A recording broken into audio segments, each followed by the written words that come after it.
নমস্কার বন্ধুরা, Santu academy YouTube চ্যানেলে তোমাদের স্বাগত। দেখো, আজকে আমরা মডেল কোশ্চেন পেপার 9 নিয়ে আলোচনা করব। এর আগে কিন্তু 1 থেকে 8 পর্যন্ত সেট আলোচনা করেছি, সেগুলো কিন্তু যারা এখনও দেখোনি তারা অবশ্যই কিন্তু সেগুলো দেখে নিও। আর এই সেটগুলো কিন্তু আরআরবি গ্রুপ ডি বলো, এলপি টেকনিশিয়ান বলো, এনটিপিসি, আরপিএফ সমস্ত পরীক্ষা, এছাড়াও যেসব এসএসসি, এমটিএস বা কেন্দ্র সরকারের আরও যেসব পরীক্ষা আছে বা পিএসসি মিসেলেনিয়াস সমস্ত পরীক্ষার সায়েন্সের দিক দিয়ে কিন্তু ভীষণই গুরুত্বপূর্ণ। তো চলো আজকে কোশ্চেন পেপার বা মডেল কোশ্চেন পেপার 9 নিয়ে আলোচনা করা যাক। ফার্স্ট কোশ্চেন কী আছে, বলছে ভূপৃষ্ঠ থেকে প্রতি 1 কিলোমিটার উপরে উঠলে বায়ুর উষ্ণতার কী পরিবর্তন ঘটে। দেখো এইখানে এই যে বায়ুমণ্ডল কোথায় থাকে, বায়ুমণ্ডল নিশ্চয়ই ট্রোপোস্ফিয়ার থাকে। আমরা জানি যে বায়ুমণ্ডলের কটা স্তর থাকে, ট্রোপোস্ফিয়ার, তারপরে কি তোমার স্ট্র্যাটোস্ফিয়ার, এরকমভাবে এক একটা স্তর আছে, তাই না? স্ট্র্যাটোস্ফিয়ারের মধ্যেই থাকে ওজোনোস্ফিয়ার, তারপরে উপরে থাকে কি থাকে মেসোস্ফিয়ার, তারপরে থাকে তোমার আয়োনোস্ফিয়ার, যেটা থার্মোস্ফিয়ার একই ব্যাপার, হ্যাঁ, মানে ওই থার্মোস্ফিয়ারকে আয়োনোস্ফিয়ার বলা হয়। তো এইভাবে বিভিন্ন স্তর থাকে। তাহলে এখানে ট্রোপোস্ফিয়ারের কথা বলেছে এবং বলছে ট্রোপোস্ফিয়ারে যে আমরা যদি প্রতি 1 কিমি ভূপৃষ্ঠ থেকে যদি 1 কিমি সোজা উপরে উঠি তাহলে উষ্ণতার কী পরিবর্তন ঘটে।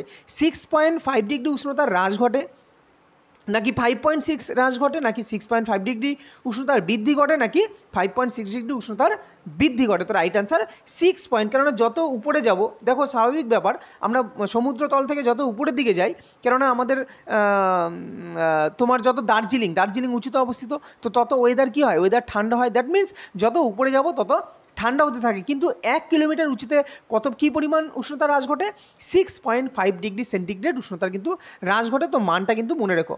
পরবর্তী কোশ্চেন দেখো, কোন হরমোনকে অ্যান্টি কিটোজেনিক হরমোন বলা হয়। বলছে ইনসুলিন, গ্লুকাগন, প্রোল্যাকটিন নাকি ইস্ট্রোজেন। তো রাইট আনসার অপশান এ, ইনসুলিনকে কিন্তু অ্যান্টি কিটোজেনিক হরমোন কিন্তু বলা হয় ইনসুলিনকে। এবং এই ইনসুলিনের সাথে সাথে এখানে ইনসুলিন, গ্লুকাগন এই হরমোন দুটো নিয়ে কিন্তু আমি অনেকবার আলোচনা করেছি। তবু একবার বলছি, অগ্ন্যাশয়ের আইলেটস অফ ল্যাঙ্গারান্স গ্রন্থির বিটা কোষ থেকে কিন্তু কি ইনসুলিন খরিত হয় এবং আলফা কোষ থেকে কি খরিত হয়, গ্লুকাগন। এবং এইখানে মনে রাখবে যে ইনসুলিনের বিপরীত হরমোন হচ্ছে গ্লুকাগন। কেন বলা হয় ইনসুলিন, তোমার আমাদের শরীরে রক্তে কী করে, রক্তে গ্লুকোজের মাত্রা কমিয়ে দেয়। ইনসুলিন অ্যাকচুয়ালি কী করে, রক্তে গ্লুকোজের মাত্রা কমিয়ে দেয়, কিন্তু গ্লুকাগনের কাজ কি, রক্তে গ্লুকোজের মাত্রা বাড়িয়ে দেওয়া। এই কারণে বলা হয় বিপরীত হরমোন। পরবর্তী কোশ্চেন দেখো, এসআই পদ্ধতিতে চাপের একক নিচের কোনটি। বলছে ডাইন পার সেমি, ডাইন পার বর্গ সেমি, নাকি নিউটন পার বর্গমিটার, নাকি নিউটন মিটার। তো রাইট আনসার অপশান সি। না, এসআই পদ্ধতি বলেছে, তো অবশ্যই এসআই পদ্ধতি যখন বলেছে তো অপশান সি, অর্থাৎ নিউটন পার বর্গমিটার হচ্ছে এসআই পদ্ধতিতে তোমার চাপের একক। এবং এর সাথে মনে রাখো একেই বলা হয় পাস্কাল। কি বললাম, এই নিউটন পার বর্গমিটারকেই বলা হয় পাস্কাল। কোনো জায়গায় কিন্তু নিউটন পার মিটার স্কোয়ার এরকমও লেখা থাকে, নিউটন পার মিটার স্কোয়ার মানেই বর্গমিটার। তো সবই কিন্তু একই। পরবর্তী কোশ্চেন দেখো, আমাদের হাসি, কান্না, ক্ষুধা, তৃষ্ণা ইত্যাদি যে মানসিক আবেগ, এগুলো নিয়ন্ত্রণ করে মস্তিষ্কের কোন অংশ। থ্যালামাস, হাইপোথ্যালামাস, গুরু মস্তিষ্ক নাকি লঘু মস্তিষ্ক। তো রাইট অ্যান্সার এটা কিন্তু হাইপোথ্যালামাস কিন্তু তোমার নির্দেশ করে বা নিয়ন্ত্রণ করে, যে ক্ষুধা, তৃষ্ণা, হাসি, কান্না এগুলো নিয়ন্ত্রণ করে কে, হাইপোথ্যালামাস। এবং এই হাইপোথ্যালামাসকেই বলা হয় সুপ্রিম কমান্ডার কাকে বলা হয়, পরীক্ষা এটাও আসে। তো হাইপোথ্যালামাসকে সুপ্রিম কমান্ডার বলা হয়। লঘু মস্তিষ্ক অ্যাকচুয়ালি কী করে, আমাদের দেহের যে ভারসাম্য, তো আমাদের ভারসাম্য রক্ষা করে কে, লঘু মস্তিষ্ক। পরবর্তী কোশ্চেন দেখো,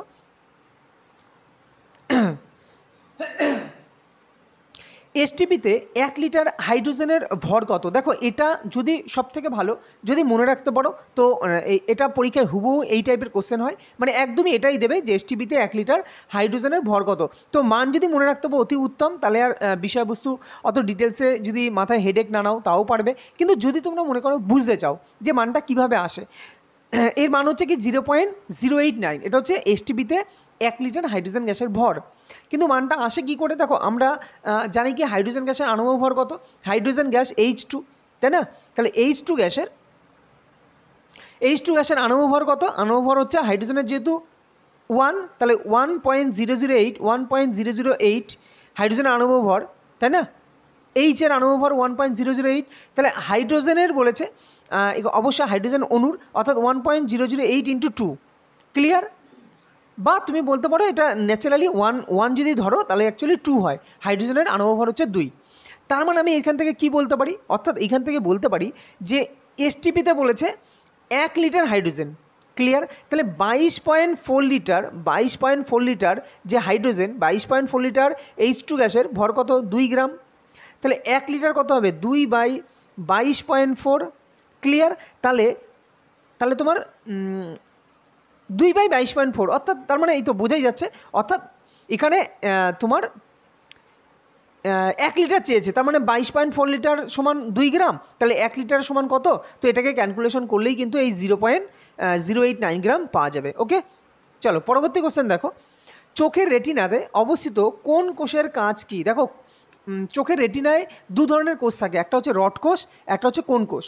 রড কোষের কাজ কি, রড কোষের কাজ হচ্ছে, আগে কোন কোষের কাজ বলি, কোন কোষের কাজ কোনটা, বলছে স্বল্প আলোকে দেখতে সাহায্য করে, নাকি তীব্র আলো দেখতে সাহায্য করে, নাকি বর্ণ দেখতে সাহায্য করে, নাকি তীব্র আলো বর্ণ দেখতে সাহায্য করে।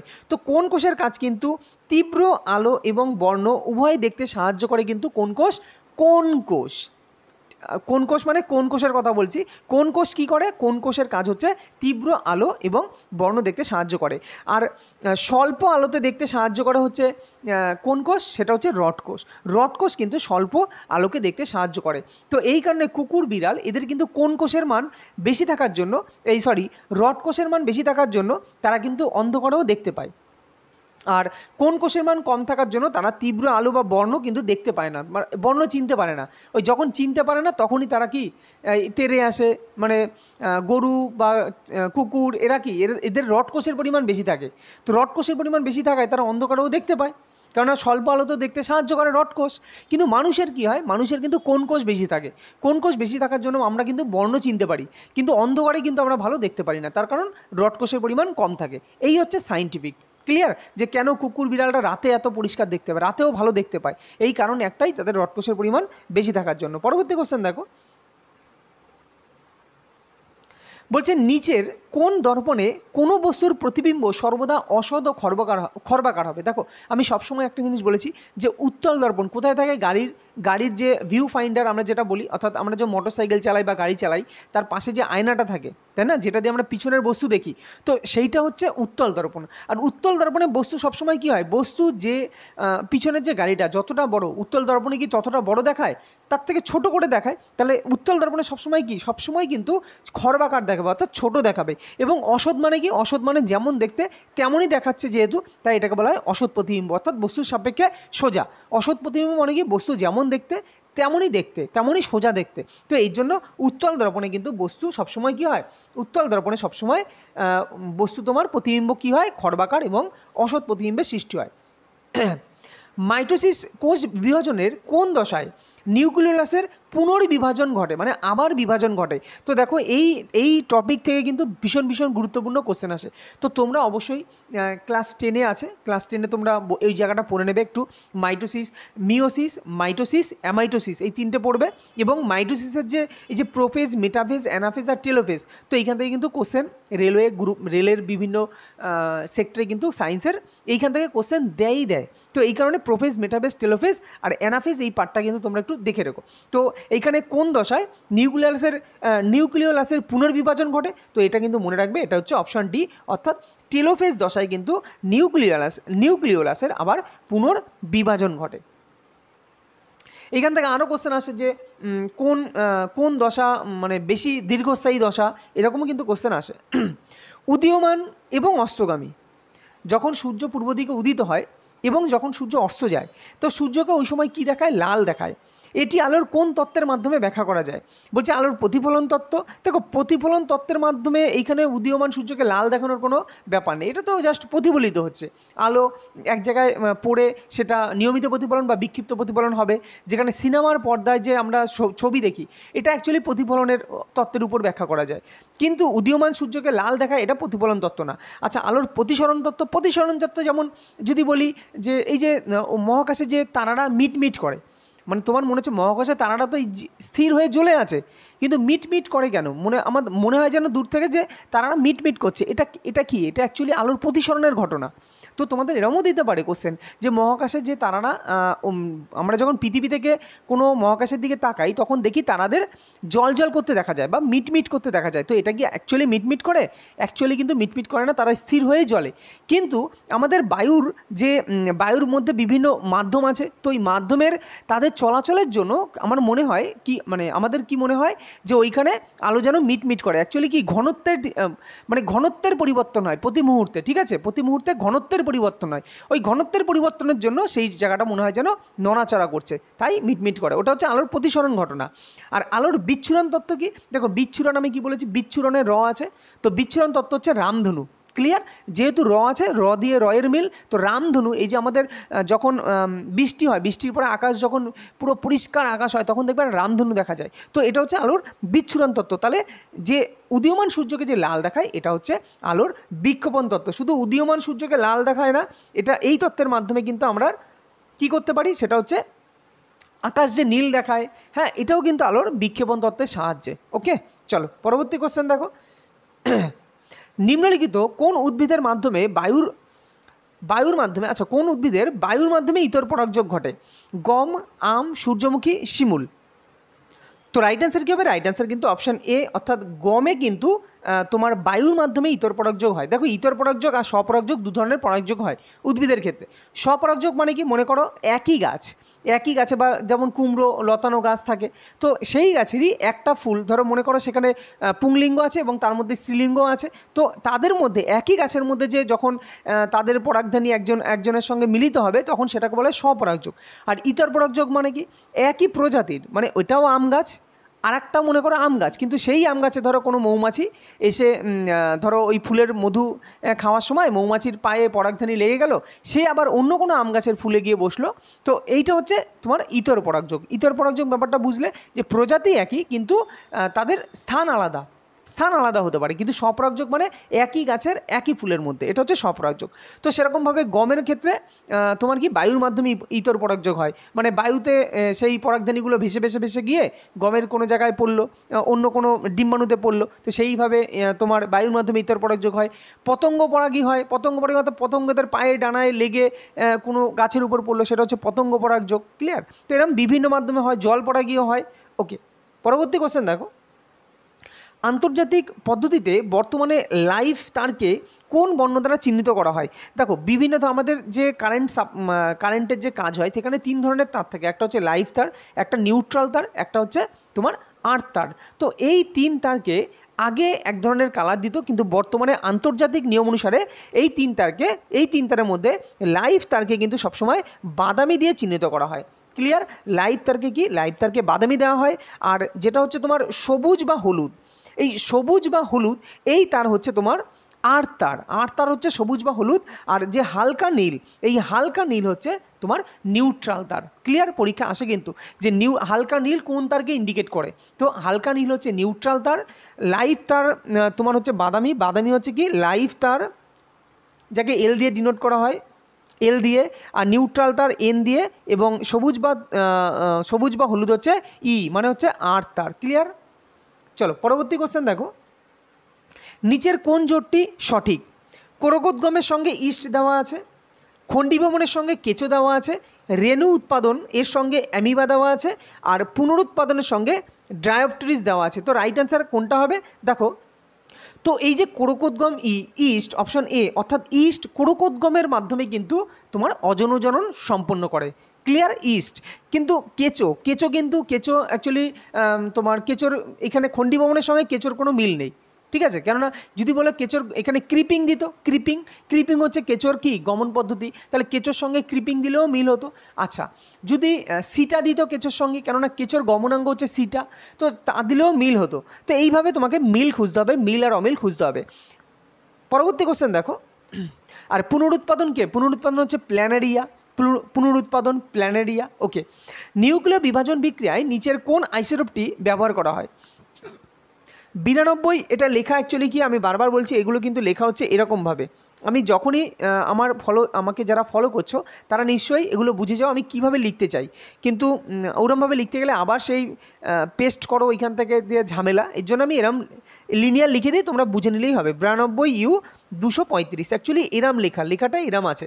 ওকে, তাহলে 92U 235 নাকি 92U 236 নাকি 92U 238 নাকি 92U 239, তো কোন আইসোটোপ নিউক্লিয় বিভাজন বিক্রিয়ায় তোমার ব্যবহার করা হয়? এটা কিন্তু একটা নির্দিষ্ট আইসোটোপ, যেটা হচ্ছে 92U 235।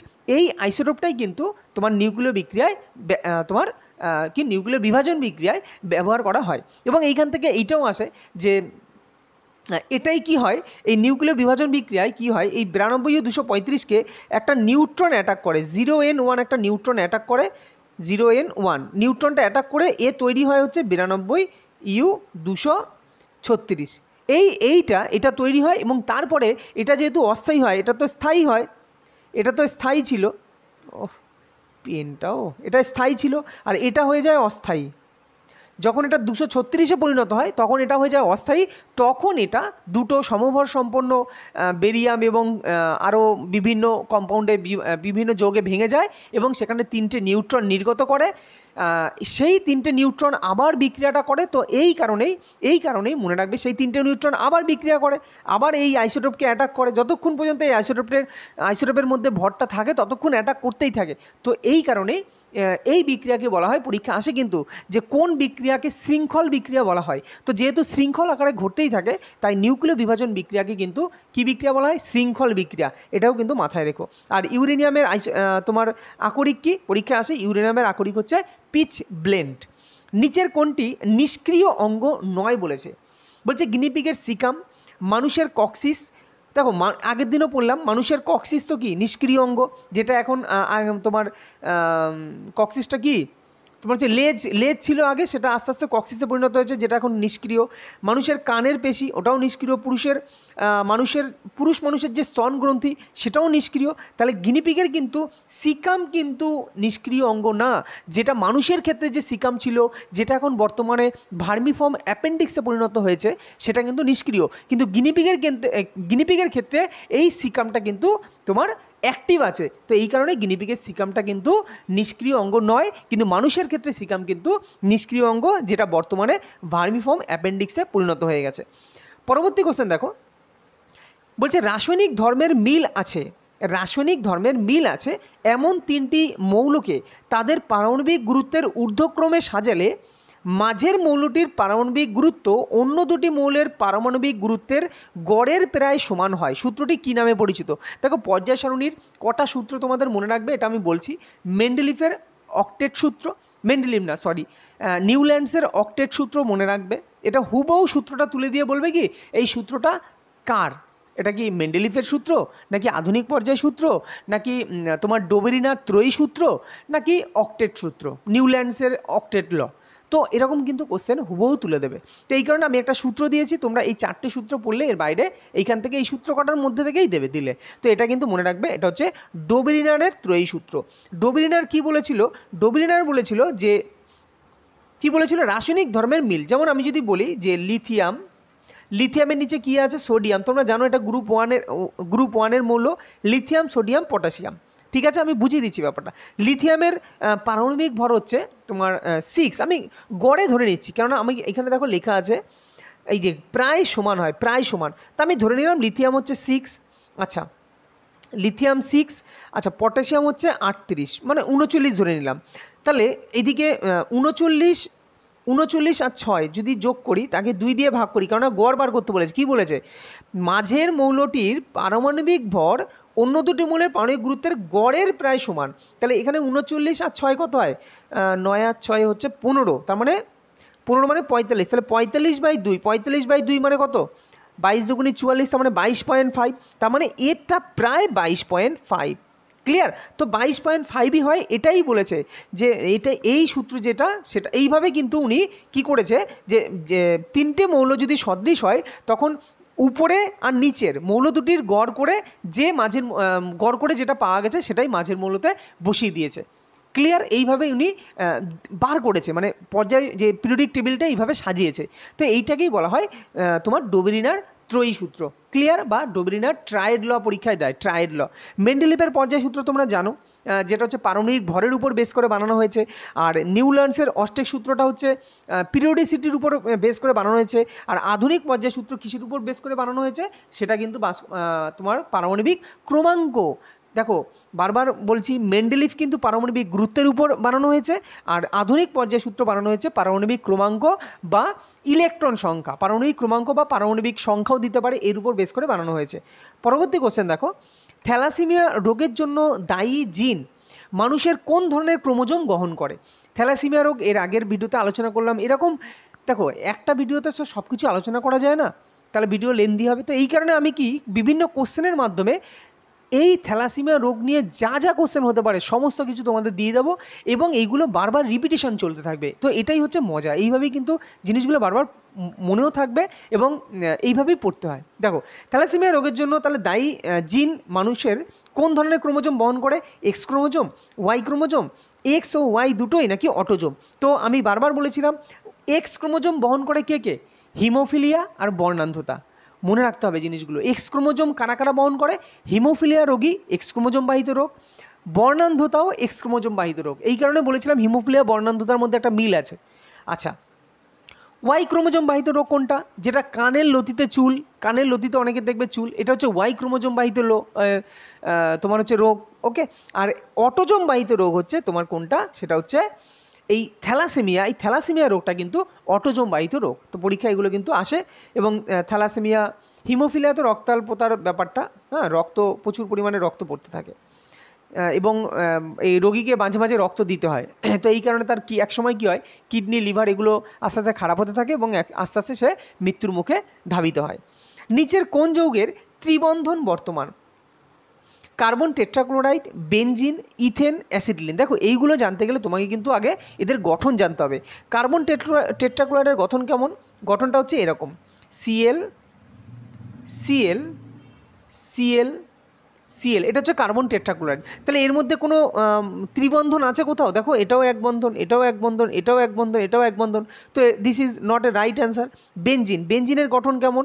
বেনজিনের গঠন হচ্ছে এরকম, এই এই এই একটা বাদ দিয়ে একটা। দেখো এই দাগটা দিয়েছি, তারপর একটা বাদ, এইটা বাদ, বাদ দিয়ে আবার এইখানে দিয়েছি, আবার এইটা বাদ দিয়ে এইখানে দিয়েছি, তো একটা বাদ দিয়ে একটা।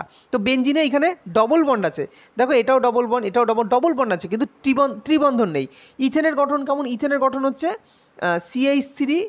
ইথেন দেখো শিখিয়েছি এর আগে কী করে ইথেন গঠন করতে হয়, তো এইগুলো আর দেখাবো না। CH3, CH2, CH3। তো এখানেও কোনো ডবল বন্ড নেই বা ট্রিপল বন্ডও নেই। তাহলে বাকি পড়ে আছে কোনটা? বাকি পড়ে আছে অ্যাসিটিলিন। কি গঠন কেমন? অ্যাসিটিলিনের গঠন হচ্ছে, এর আগেও দেখিয়েছি, HC ট্রিপল বন্ড CH। তো অ্যাসিটিলিনের আরেক নাম কি? অ্যাসিটিলিনের আরেক নাম হচ্ছে ইথাইন। তো right answer option D is a right answer. পরবর্তী কোশ্চেন দেখো, XC2 সংরক্ষণের একটি উদাহরণ। দেখো XC2 সংরক্ষণ এর আগের ভিডিওতে আমি কিন্তু বলেছি। XC2 সংরক্ষণ অ্যাকচুয়ালি কি, যে বাইরে থেকে কোনো প্রাণী এনে অন্য কোনো অঞ্চলে তাদের মতো পরিবেশ তৈরি করে তাকে সংরক্ষণ করাকেই বলা হয় XC2। ক্লিয়ার? আর ইনসিটু কোনটা? ইনসিটু হচ্ছে ওই পরিবেশেরই মধ্যেই মানুষ, সেখানেই তাকে সংরক্ষণ করা হচ্ছে, মানে যে পরিবেশে তাকে সেখানেই সংরক্ষণ করা হচ্ছে, এটা হচ্ছে ইনসিটু। তাহলে XC2 সংরক্ষণের উদাহরণ কি? দেখো জিম করবেট জাতীয় উদ্যান, তারপরে নীলগিরি বায়োস্ফিয়ার রিজার্ভ হবে, এটা নীলগিরি বায়োস্ফিয়ার রিজার্ভ। ক্রায়ো সংরক্ষণ, হ্যাঁ ক্রায়ো সংরক্ষণ, যেমন ক্রায়ো সংরক্ষণ, এটা কি? এটা XC2। কেননা ক্রায়ো সংরক্ষণ কি ব্যাপারটা কি? ব্যাপারটা হচ্ছে ক্রায়ো সংরক্ষণ এটাই যে ধরো কোনো উন্নত মানের বীজ, সেই বীজটাকে আমি যদি ঠান্ডা জায়গায় সংরক্ষণ না করি, ধরো এটা জাপান থেকে এসছে বা ইন্দোনেশিয়া থেকে একটা ভালো মানের বীজ এসছে, তা সেটা তো ভারতের জলবায়ুতে নাও থাকতে পারে, সে তো বীজটা নাও থাকতে পারে, তখন তাকে সংরক্ষণ করা হয়। তো এটাই হচ্ছে, তাকে একটা নির্দিষ্ট টেম্পারেচারে এনে তাকে সংরক্ষণ করা হয়। তো এটা তো বাইরে থেকে এসছে, তাই এটা হচ্ছে XC2 সংরক্ষণ। সেরকমভাবে তোমাকে আর কি বলবো, আর যেমন তোমার এটা XC2 সংরক্ষণ, এটাই। তার মানে রাইট অ্যান্সার কি? আমি তো এটাই বলতে চাইছি, আমাকে বলেছে XC2 সংরক্ষণের উদাহরণ, তার মানে এটাই XC2 সংরক্ষণ। আর বাকি যেগুলো আছে সেগুলো কিন্তু ইনসিটু সংরক্ষণ, যেমন সুন্দরবন ব্যাঘ্র সংরক্ষণ প্রকল্প, তোমার করবেট জাতীয় উদ্যান এবং নীলগিরি বায়োস্ফিয়ার রিজার্ভ, এগুলো কি ইনসিটু সংরক্ষণ। আচ্ছা XC2 সংরক্ষণ আর কি আছে? যেমন জাতীয় উদ্যান, জাতীয় উদ্যান কিন্তু ন্যাশনাল পার্ক যেগুলো সেগুলো হচ্ছে তোমার এক্স-সিটু সংরক্ষণ। আর একটা কি, যেটা হচ্ছে তোমার সংরক্ষিত বন, এই বোটানিক্যাল গার্ডেনেও কিন্তু তোমার কি সংরক্ষণ, এক্স-সিটু সংরক্ষণ। পরবর্তী কোশ্চেন দেখো, আশা করি তোমরা বুঝতে পেরেছো বা বুঝতে পারছো। যদি ভালো লাগে অবশ্যই চ্যানেলটিকে সাবস্ক্রাইব করো এবং পাশের বেল আইকনটা অন করে দিও, যাতে আমি যখন আপলোড করব তোমরা নোটিফিকেশান পেয়ে যাও। তড়িৎ বিশ্লেষণ প্রক্রিয়ায় ক্যাথোডে কী ধরনের বিক্রিয়া দেখা যায়? দেখো, তড়িৎ বিশ্লেষণ প্রক্রিয়ায় দু ধরনের বিক্রিয়া হয়, একটা হচ্ছে অ্যানোড বিক্রিয়া, একটা হচ্ছে ক্যাথোড বিক্রিয়া। একটা অ্যানোড বিক্রিয়া, একটা ক্যাথোড বিক্রিয়া। তো মনে রাখবে অ্যানোড, দেখো অ্যানোড এ দিয়ে শুরু, তা এ দিয়ে শুরু হয় অক্সিডেশন মানে জারণ, ক্লিয়ার? এ অক্সিডেশন। আর ক্যাথোডে কী হয়? ক্যাথোডে সবসময় কিন্তু বিজারণ অর্থাৎ রিডাকশান। ক্যাথোডে হয় রিডাকশান, অ্যানোডে হয় অক্সিডেশন।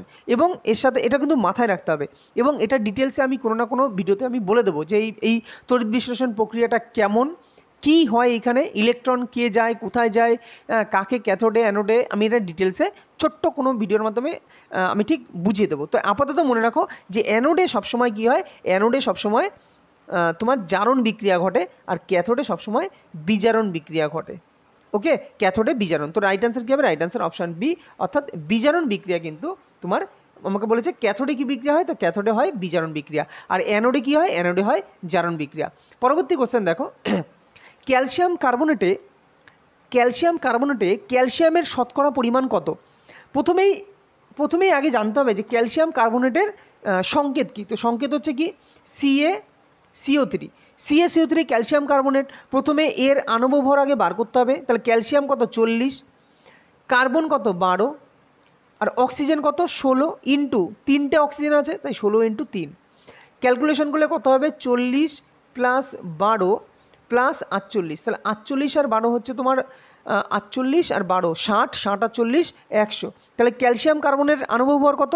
আণবিক ভর 100, ক্লিয়ার? তাহলে আমাকে বলছে ক্যালসিয়ামের শতকরা পরিমাণ, তাহলে ক্যালসিয়ামের শতকরা পরিমাণ কত?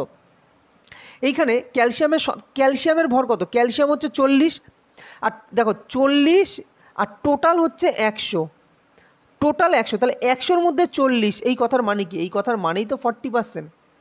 যদি এটা 100 না বেরোতো, ভালো করে বোঝো, যদি এটা 100 না বেরোতো তাহলে তোমাকে কী করতে হতো? ধরো মনে করো এটা আমার বেরোলো হচ্ছে 200, আমি ধরে নিলাম এইটা বেরিয়েছে হচ্ছে 200, তাহলে তোমাকে এরকম ক্যালকুলেশন করতে হতো 200-র মধ্যে আছে 40, তাহলে একে কত, তাহলে 100-তে কত, তখনই তো শতকরা বেরোবে না। তো সবসময় যে 100 বেরিয়ে যাবে এইখানেই তার কোনো মানে নেই, তোমাকে 100-তে বার করে নিতে হবে। আশা করি বুঝতে পেরেছো। তো রাইট অ্যান্সার কী হবে? Right answer option number C is a correct answer. তাহলে ক্যালসিয়াম কার্বনেটে ক্যালসিয়ামের শতকরা পরিমাণ কত? ক্যালসিয়ামের শতকরা পরিমাণ কিন্তু 40%। আশা করি তোমাদের